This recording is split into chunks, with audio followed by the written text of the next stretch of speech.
আমি বাবুল চাকমা, আমার মা নবনীতা চাকমা। মূলত রোগী হলো আমার মা। মার বয়স এই মুহূর্তে 69 বছর।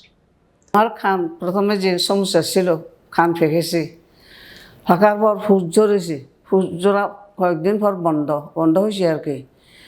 বন্ধ হওয়ার পর আমি মনে করছি ভালো হয়েছি, কিন্তু অনেক বছর ধরে যাওয়ার পর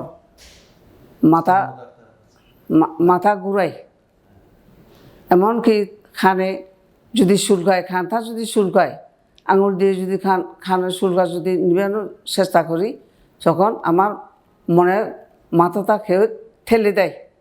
সেরকম অবস্থা হয়েছে আর কি। অনেক ডাক্তার দেখেছি, কিন্তু কিছু হয় নাই। শেষ পর্যায়ে এই এবার কেয়ারের তোফাজ্জল সাহেবের কাছে, ডাক্তার সাহেবের কাছে আসলাম। পরবর্তীতে আমরা এখানে আসার ওনার সাথে সাক্ষাৎ করি। সাক্ষাৎ করার পরবর্তীতে উনি আমাদেরকে একটা টাইম দেয় যে ওখানে কানের হাড় ক্ষয় রোগ আর হলো এই বড় একটা টিউমারের কথা বলছিলেন আর কি। ভিতরে একটা বড় টিউমার আছে, যার কারণে এই সমস্যাটা হচ্ছিল। তো একটা পর্যায়ে উনি অপারেশনের কথাটা বলেন। তো সময়ের সাথে আমরা নানা রকম পরীক্ষা নিরীক্ষার পরবর্তীতে উনি অপারেশন করিয়েছেন।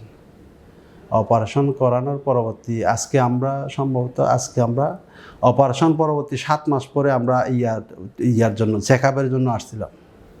চেকআপে আসছি। এখন সর্বশেষ যে তথ্যটা হলো, উনি কম্পিউটারে দেখালেন, তা খুব ভালো, আগের সে একটু খানে শুনি আর কি। আমরা মনে করতেছি যে আমার মায়ের কাছে আমরা কথা বলে আমরা মনে করতেছি যে অল্প শুনতে পায়।